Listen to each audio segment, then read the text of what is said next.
S আলমের সম্পদ বিক্রি করে আমানতকারীদের অর্থ ফেরত দেওয়া হবে, তাই সে সম্পদ কাউকে না কেনার আহ্বান জানিয়েছেন বাংলাদেশ ব্যাংকের গভর্নর আহসান এইচ মনসুর। বুধবার বাংলাদেশ ব্যাংকে এক সংবাদ সম্মেলনে তিনি একথা বলেন। এস আলম ছাড়া ব্যাংক খাতে আরও যারা দুর্নীতি ও অর্থ পাচার করেছে তাদের বিরুদ্ধেও ব্যবস্থা নেওয়া হবে বলে জানান গভর্নর।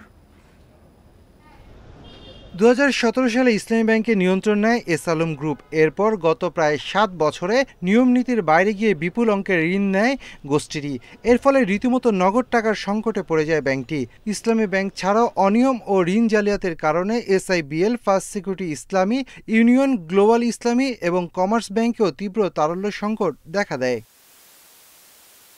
ব্যাংকিং খাতে সুশাসন ফিরিয়ে আনতে এরই মধ্যে 6টি ব্যাংকের পর্ষদ ভেঙে দিয়েছে বাংলাদেশ ব্যাংক। গভর্নর জানান, এস আলমের সম্পদ বিক্রি আইনগত প্রক্রিয়ার মাধ্যমে করতে হবে। এস আলম সহ সব দুর্বৃত্তকে পর্যায়ক্রমে ধরা হবে বলেও জানান গভর্নর। সিস্টেমেটিক ওয়েতে ব্যাংক লুট করা, এটা কিন্তু এই রকমভাবে বিস্তৃত আকারে এবং এত সুপরিকল্পিতভাবে রাষ্ট্রযন্ত্রকে ব্যবহার করে অন্য কোথাও আমি শুনি নেই। এস আলম গ্রুপের সম্পদ যদি কেউ না কিনে, সেটাকে নিয়ে হয়তো লিগ্যাল চ্যালেঞ্জ হবে। আমি বলবো যে সবাইকে দেশের স্বার্থে অন্য কেউ যেন এই সম্পদে হাত না দেয়। গভর্নর জানান, রিজার্ভ কমবে না, বৈদেশিক মুদ্রার বিনিময় হার স্থিতিশীল রাখার মাধ্যমে মূল্যস্ফীতি নিয়ন্ত্রণ করা হবে। যদি রাষ্ট্রযন্ত্র যদি ঠিক না হয়, আমরা যতই মেরামত করি না কেন, সেটা ভেঙে যাবে। আমি আমাদের গ্রাহকদেরকে বলবো যে আপনারা ভুল করেছেন, সঠিক সিদ্ধান্ত নিয়েছেন জানি না, এখন আপনারা ওইসব ব্যাংকে টাকা রেখেছেন, একসাথে তুলতে যাবেন না। সবাই যদি তুলতে যান তাহলে কেউ টাকা পাবে না। ব্যাংকের আমানতকারীদের ধৈর্য ধরার আহ্বান জানিয়ে গভর্নর বলেন, বাংলাদেশে এখন পর্যন্ত কোনো আমানতকারী টাকা হারায়নি। ব্যাংকিং খাতের আস্থা ফেরাতে সর্বাত্মক চেষ্টা করা হচ্ছে। Shafil Alam Sujan, independent news, Dhaka. দক্ষ হলেও দুর্নীতিবাজদের প্রতিষ্ঠানের পথ ছাড়ার হুঁশিয়ারি দিলেন বিদ্যুৎ ও জ্বালানি উপদেষ্টা ফজল কবির খান। বিকেলে পেট্রোলিয়াম কর্পোরেশনের এক মত বিনিময় সভায় এই হুঁশিয়ারি দেন উপদেষ্টা। হাত দিচ্ছি একটা করে অনিয়ম পাচ্ছে। এইসব যারা যেসব বিদ্যুৎ এবং জ্বালানি খাতে যেসব কোম্পানি আছে সেগুলোর চেয়ারম্যান আমরা বদলে দেব। সচিবরা কোনো কোম্পানির, খুব অপরিহার্য না হলে সচিবরা কোনো কোম্পানির চেয়ারম্যান হবেন না। পেট্রোলিয়াম কর্পোরেশনে সাংবাদিকদের সাথে মত বিনিময় করছেন জ্বালানি উপদেষ্টা, সরাসরি চলে যাচ্ছি সেখানে। তারপরে তেমনিভাবে ওই যেটা আপনাকে যেটা বললেন মেরিট অর্ডার ডিসপ্যাচ, এইটা অবজার্ভ হচ্ছে কিনা এটা আমরা খতিয়ে দেখতেছি এবং এটা না হলে এটা আমরা করব। তো সুতরাং এই যেটা বললাম, আমি আসলাম কয় তারিখ, মানে কত 7-8 দিন হয়েছে, বুঝতে পারছেন? তো একটু আমাদের সময় দেন এবং আপনারা লিখতে থাকেন, বুঝছেন? আগে তো আপনাদের লিখতেও অসুবিধা ছিল, এখন কিন্তু লিখতে থাকেন, বি স্পেসিফিক। আমার বিরুদ্ধে যদি কোনো অভিযোগ থাকে লেখেন। এবং আমরা কিন্তু যেটা বললাম যে আমরা যেটা তথ্যভিত্তিক, যেটা যে কোনো প্রতিবেদন, যেমন ওই যে আজকের পত্রিকার যেটা প্রতিবেদন, এটা তথ্যভিত্তিক প্রতিবেদন এবং সেটার উপরে আমরা কাজ করতে শুরু করছি। যে কোনো তথ্যভিত্তিক যে প্রতিবেদন, তাহলে এমনি একটা বললে হবে না যে অমুক খারাপ কিংবা অমুক অমুকের সঙ্গে অমুকের সম্পর্ক, এগুলোর ভিত্তিতে আমাদের পক্ষে কোনো ব্যবস্থা গ্রহণ করা সম্ভব না। কিন্তু যদি কোনো তথ্যভিত্তিক অনিয়মের কোনো আসেন, আপনি একদম নিশ্চিত থাকতে পারেন যে সেটা আমরা অবশ্যই পরীক্ষা করব এবং এটার প্রতিবিধানের চেষ্টা করব। আমি দ্য বিজনেস পোস্ট পত্রিকায় কাজ করি। আমি যেহেতু জ্বালানি বিষয়টা একটু এসেছিলেন, এনার্জি অ্যাডভাইজার পার্টিকুলার ক্লারিফিকেশন, যদিও এগুলো পাবলিক ডেটা আমরা সবকিছু জানি। তারপরে এখানে একটা ছোট্ট বিষয় আমি ওটা একটু জাস্ট খালি বলবো যে কিছুদিন আগে জ্বালানি তেল আমদানি করার জন্য প্রাইভেটাইজেশন করা হয়েছে, প্রাইভেট সেক্টরকে উন্মুক্ত করা হয়েছে। আমরা জানি বিশেষ একটি গ্রুপের চাপে, এবং তারা স্বীকারও করেছে, আমি নামটাও বলছি, বসুন্ধরা, তারা জ্বালানি তেল আমদানি করবে। এটা নিয়ে বিশ্বব্যাপী মধ্যে ব্যাপক ধরনের একটা বিরূপ প্রতিক্রিয়া আছে। এর মাধ্যমে জ্বালানি তেল যে প্রাইভেটাইজেশন হলে এটা নেতিবাচক কি প্রভাব হবে, কারণ জ্বালানি আমরা জানি যে একটা স্ট্র্যাটেজিক প্রোডাক্ট, এটা সবার হাতে ছেড়ে দেওয়া যায় না, বিশেষ করে বাদরের হাতে তো নয়। তো সেই জন্য এই ব্যবস্থা এটাকে রহিত করা হবে কিনা বা বাতিল করা হবে কিনা, এই বিষয়টা। দ্বিতীয় যে জায়গাটা আমি আসতে চাই, সেটি হলো, আমি গত 7-8 বছরের সাংবাদিকতার অভিজ্ঞতা আমি দেখেছি, আমার মনে হচ্ছে যদি পেট্রোবাংলা এবং তার অ্যাপেক্স বডি বাপেক্স এই দুটা যদি যদি শক্তিশালী প্রতিষ্ঠান হিসেবে দাঁড়াতে পারতো, আমার ধারণা পুরো বাংলাদেশের সিনারি তারা চেঞ্জ করে দেওয়ার সক্ষমতা রয়েছে। এই প্রতিষ্ঠানগুলো দুটো এরকম দুটি প্রতিষ্ঠান, কিন্তু আনফরচুনেটলি কি হয়েছে, পেট্রোবাংলা একসময় খুবই ধনী একটা প্রতিষ্ঠান ছিল, এখন সেটা লোন করে, আমরা জানি এই বছর তারা লোনও করেছে এবং তাদের এফডিআই বলতে কিছু না এবং তারা মোটামুটি পঙ্গু অবস্থা। এবং একই সাথে পেট্রোবাংলা আমাদের 13টা যে কোম্পানি রয়েছে, আমরা দেখবো যে জ্বালানি খাতে কাজ করার জন্য আমরা সুই যদি একটা জরিপ করি সেটাও বিদেশিদের ছাড়া সম্ভব হয় না।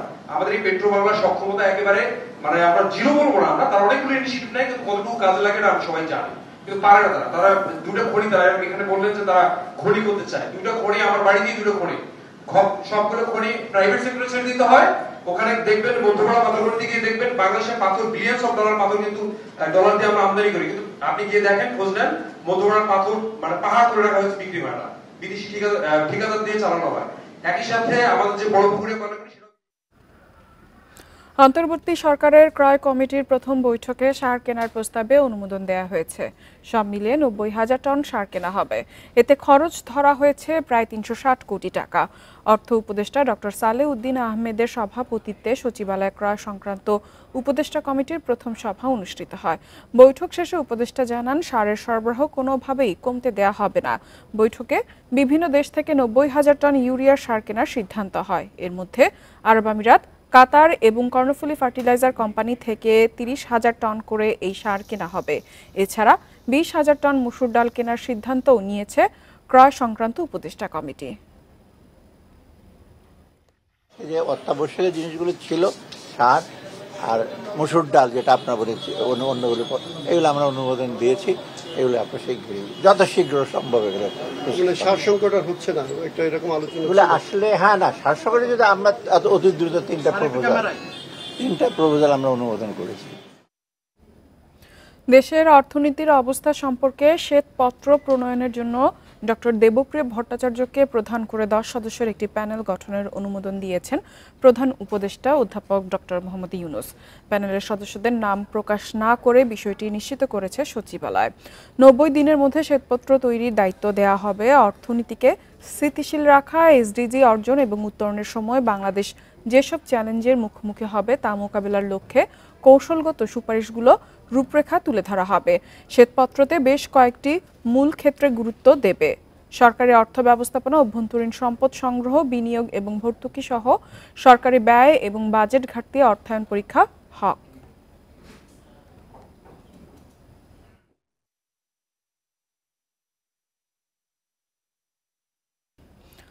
খাদ্য, জ্বালানি সহ অতি জরুরি পণ্য আমদানির ক্ষেত্রে ঋণপত্র খুলতে সমস্যা হবে না বলে জানিয়েছেন অর্থ ও বাণিজ্য উপদেষ্টা সালেহ উদ্দিন আহমেদ। আমদানি পণ্যের কন্টেনারগুলো দ্রুত বন্দরে ভেড়ার ব্যবস্থাও হয়েছে বলে জানান উপদেষ্টা। বুধবার বিকালে সচিবালয়ের সাংবাদিকদের এসব কথা বলেন তিনি। আছে এটাতে আমার মনে হয় না খুব অসুবিধা হবে। একটু কিছু কিছু জায়গায় আছে, হয়তো কিছুটা সময় লাগবে, বাট অতি প্রয়োজনীয় জিনিসপত্র কোনো আটকাবে না। নারায়ণগঞ্জের রূপগঞ্জে গাজী টায়ার কারখানায় আগুনের ঘটনায় এখনও অনেকে নিখোঁজ, দাবি সবজনদের। তবে এই বিষয়ে তথ্য পাওয়া যায়নি বলছে প্রশাসন। কারখানা লুট করতে এসে দুর্বৃত্তরা আগুন দেয় বলে জানিয়েছে এলাকাবাসী ও প্রত্যক্ষদর্শীরা। নারায়ণগঞ্জের রূপগঞ্জে গাজী টায়ার কারখানার ফটকের সামনে মানুষের ভিড়। নিখোঁজ স্বজনদের ছবি নিয়ে ঘন্টার পর ঘন্টা অপেক্ষা তাদের। যে আত্মীয় স্বজন আছে হ্যাঁ বুঝতেছে কি অবস্থাটা, অনেক মনে করেন কই 5 জন, কই 7 জন, কই 1 জন, কই 2 জন। স্থানীয়রা জানায়, লুট করতে এসে একটি পক্ষ আগুন দেয় কারখানাটিতে। এ সময় নিখোঁজ হন অনেকে। কেউ আইছে দেখতে, কেউ আইছে লুট করতে, আর সবার কাটা লুট করতে এসে তো তোমার সে সামনে কারে কি কমু। তো লুটপাট করার জন্য শত শত মানুষ ভিতরে গেছে, কিছু দুষ্কৃতী আসে না, পিছনে তখন নিচ দিয়ে আগুন দেয়। গাজী টায়ার কর্তৃপক্ষের দাবি, মাইকে ঘোষণা দিয়ে চলে লুটপাট।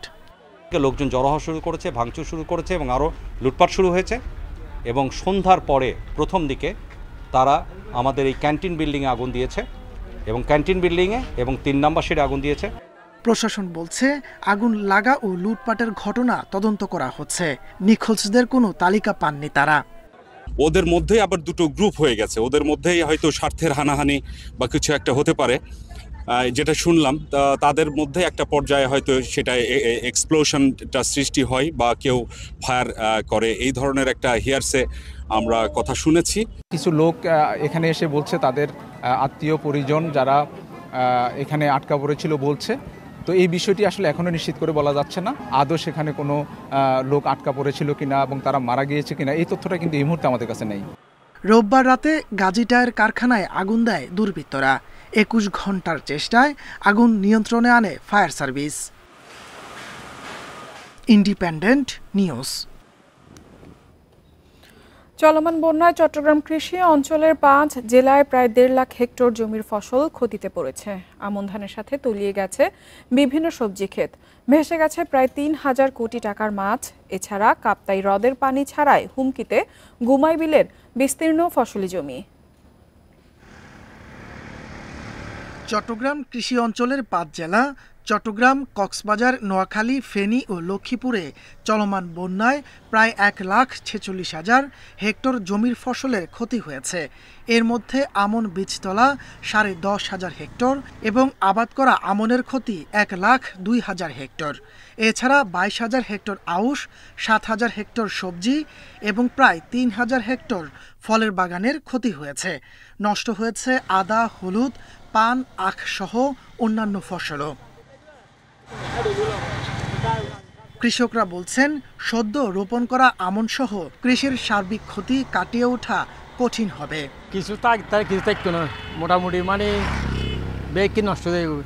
700-800 হানি করছে, এখন বন্যায় ডুবে ঝড় বৃষ্টির পানি, আর ব্যাগন তো একই অবস্থা। এছাড়া কাপ্তাই হ্রদের পানি ছাড়ায় হুমকিতে গুমাই বিলের বিস্তীর্ণ ফসলি জমি। তবে কৃষি বিভাগ বলছে পানি কয়েকদিনের মধ্যে কমে গেলে গুমাই বিলে বেশি ক্ষতি হবে না। কাপ্তাই লেকের যে পানিটা 6.6 ইঞ্চি, এতে এখনো পর্যন্ত আমার কাছে যে রিপোর্ট আছে আমাদের ইনশাল্লাহ গুমাই বিল বা ওই এরিয়াগুলো আক্রান্ত হয় নাই, মানে পানি আসে নাই। আর তো আমি আশা করতেছি ইনশাল্লাহ আমাদের সমস্যা হবে না। এদিকে 5 জেলায় প্রায় 1 লাখ পুকুর ও ঘের ভেসে গেছে।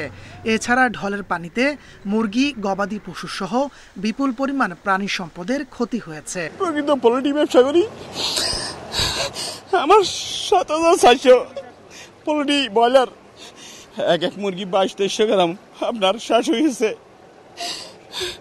বন্যার পানি না নামা পর্যন্ত কৃষির মোট ক্ষতি নিরূপণ সম্ভব নয়। Independent news. গত সপ্তাহে খাতুনগঞ্জে প্রতি কেজি চিরার দাম ছিল 44 থেকে 52 টাকা। বন্যার কারণে চলতি সপ্তাহে তা বেড়ে হয়েছে 80 থেকে 82 টাকা। শুধু চিরাই নয়, বন্যার অজুহাতে দাম বেড়েছে আলু, পেঁয়াজ, রসুন, চাল, আলু, ডালের মতো নিত্য প্রয়োজনীয় পণ্যের। তবে বাজারের এই অস্থিরতাকে ব্যবসায়ীদের কারসাজি বলছেন ক্যাব। বন্যায় ঢাকা চট্টগ্রাম মহাসড়ক প্রায় 4 দিন বন্ধ ছিল। তবে সোমবার থেকে যোগাযোগ ও পণ্য সরবরাহ স্বাভাবিক হতে শুরু করে। এমন অবস্থার মাঝে চট্টগ্রামের খাতুনগঞ্জে হঠাৎ করে বেড়েছে নিত্য প্রয়োজনীয় পণ্যের দাম। পাইকারি এই বাজারে গত সপ্তাহে মুড়ির দাম ছিল 65 টাকা, চলতি সপ্তাহে বিক্রি হচ্ছে 82 টাকায়। পেঁয়াজ 17 থেকে 18 টাকা বেড়ে বিক্রি হচ্ছে 92 থেকে 115 টাকায়। রসুন 10 টাকা বেড়ে বিক্রি হচ্ছে 185 টাকায়। মন প্রতি চিনির দাম বেড়েছে প্রায় 70 টাকা। প্রতিমন পাম অয়েলের দাম বেড়েছে 110 থেকে 120 টাকা। 3-4 দিন বাঁধা, তেলফার বাঁধা থাকে গরমের কারণে আমাদের পেঁয়াজ যে কাঁচামাল যেগুলো আছে ওগুলো নষ্ট হয়ে গেছে। যদি চাহিদা থাকে তখন 5-10 টাকা বেড়ে যায়, যখন চাহিদা না থাকে তখন 5-10 টাকা কমে যায়, কাঁচামালের নিয়মই। এদিকে বাজারে চাহিদার বিপরীতে অনেকটা সংকট চলছে চিরা মুড়ির মতো ত্রাণ হিসাবে ব্যবহৃত পণ্যের। শুকনো খাবার যেটি ত্রাণের জন্য বিতরণ করা হচ্ছে সেটির দাম বেড়ে গেছে, বিশেষ করে মুড়ির দাম, ছিরার দাম, গুড়ের দাম, এভাবে বেশ কিছু পণ্যের দাম কয়েক গুণ বেড়ে গিয়েছে। তবে সরবরাহ ঘাটতিকে অজুহাত বলে দাম নিয়ে কারসাজি চলছে বলে মনে করছে ভোক্তা অধিকার সংগঠন ক্যাব। যে কোনো সংকট পেলে সঙ্গে সঙ্গে দাম বাড়ানোর যে সংস্কৃতি, এই সংস্কৃতিটা বন্ধ করার জন্য সরকারের পক্ষ থেকে প্রয়োজনে নতুন করে বিধিমালা তৈরি করা দরকার। যদি পণ্য না থাকে তাহলে আমি বিক্রি করব না, কিন্তু আমি যেই পণ্য আমার 100 টাকায় কেনা সেটা আমি 1000 টাকায় কোনোভাবে বিক্রি করতে পারি। ভোগ্যপণ্যের এমন ঊর্ধ্বগতিতে বাজারে প্রশাসনিক তৎপরতা খুব একটা নেই বলে অভিযোগ ক্রেতাদের। অনুপম শীল, ইন্ডিপেন্ডেন্ট নিউজ, চট্টগ্রাম।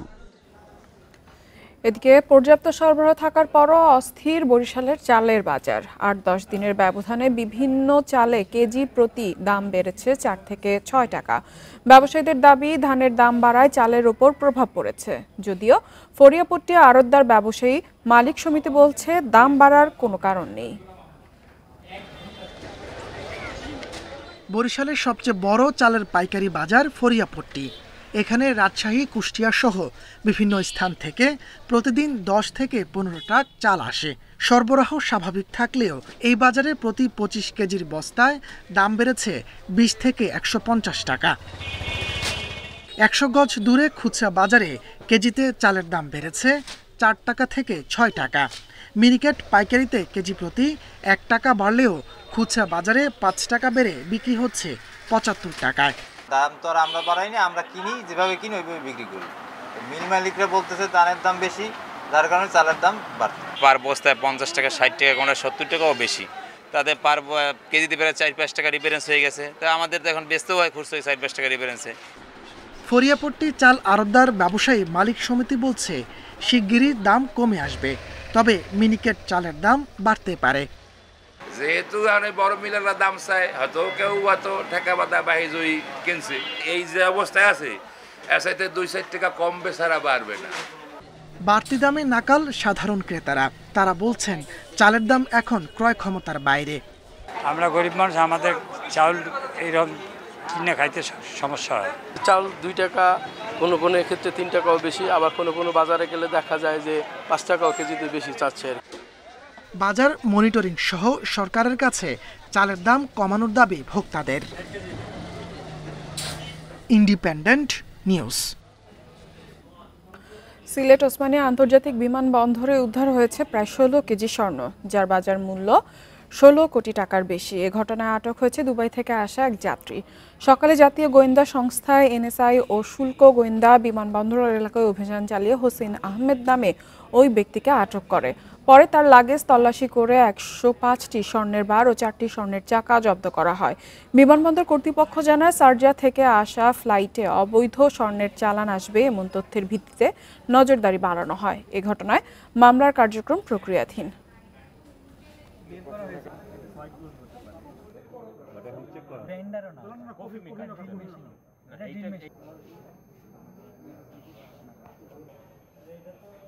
বিমানবন্দরের নিরাপত্তা ইউনিটের যে এক্সপার্ট স্ক্রিনার যারা আছেন তারা স্ক্রিন করে সেখানে স্বর্ণের উপস্থিতি নিশ্চিত করেন এবং তার প্রেক্ষিতে আপনাদের সামনে এই স্বর্ণগুলা উদ্ধার করা হয়েছে। এবারে শেয়ার বাজারের খবর। সপ্তাহের তৃতীয় কার্যদিবসে সূচক বেড়েছে দেশের 2 শেয়ার বাজারে। ঢাকা স্টক এক্সচেঞ্জে প্রধান সূচক বেড়েছে 70.93 পয়েন্ট। এ সময় লেনদেন বেড়েছে 148 কোটি টাকার বেশি। তবে চট্টগ্রাম স্টক এক্সচেঞ্জে লেনদেন মাত্র 8 কোটি টাকা। বুধবার ইতিবাচক অবস্থানে থেকে লেনদেন শুরু হয় ঢাকা স্টকে। প্রথম 5 মিনিটেই প্রধান সূচক বাড়ে 25 পয়েন্ট। বেলা বাড়ার সঙ্গে সঙ্গে বাড়তে থাকে সূচক। দিন শেষে ডিএসএক্স সূচক 70.90 পয়েন্ট বেড়ে অবস্থান করছে 5756-তে। সূচকের সঙ্গে আগের দিনের চেয়ে বেড়েছে লেনদেনও। আজ মোট লেনদেন হয় 898 কোটি 64 লাখ টাকা। আগের দিনের চেয়ে লেনদেন বেড়েছে 148 কোটি 40 লাখ টাকা। হাতবদলে অংশ নেওয়া 398টি কোম্পানি ও মিউচুয়াল ফান্ডের মধ্যে দর বেড়েছে 271টির, কমেছে 79টির। অপরিবর্তিত রয়েছে 48টি প্রতিষ্ঠানের শেয়ারের দর। সবচেয়ে বেশি লেনদেন হওয়া প্রতিষ্ঠানের তালিকায় প্রথম ব্র্যাক ব্যাংক, দ্বিতীয় এমজিএল লিমিটেড, তৃতীয় অবস্থানে অলিম্পিক ইন্ডাস্ট্রিজ। শতাংশের দিক থেকে দরবৃদ্ধি তালিকায় প্রথম খান ব্রাদার্স পিপিএলভেন, দ্বিতীয় সেন্ট্রাল ফার্মাসিউটিক্যাল, তৃতীয় অবস্থানে কর্ণফুলী ইন্স্যুরেন্স। অন্যদিকে চট্টগ্রাম স্টক এক্সচেঞ্জে সার্বিক সূচক 133 পয়েন্ট বেড়ে অবস্থান করছে 16,402 পয়েন্টে। লেনদেন 8 কোটি 22 লাখ টাকার শেয়ার। ইফাতারা, independent news. এবার জানাবো বিশ্বের প্রধান মুদ্রার সাথে টাকার আজকের বিনিময় হার। দর অপরিবর্তিত রয়েছে যুক্তরাষ্ট্রের ডলারের, বিনিময় হয়েছে 120 টাকায়। দর বেড়েছে যুক্তরাজ্যের পাউন্ডের, বিনিময় হয়েছে 166 টাকা 93 পয়সায়।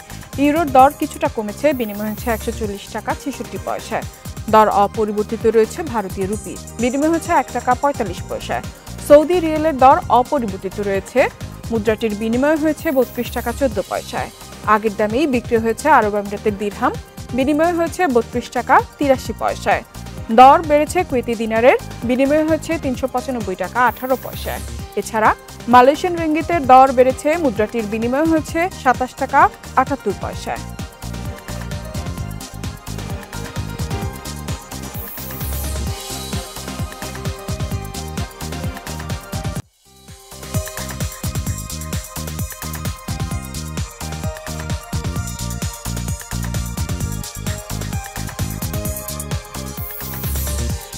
আর এই ছিল অর্থনীতি স্বাধীনের আজকের আয়োজনে। ইন্ডিপেন্ডেন্ট টেলিভিশনের সব খবর আরও বিস্তারিত জানতে চোখ রাখুন ফেসবুক, ইউটিউব এবং এক্সে। আমন্ত্রণ আমাদের পরবর্তী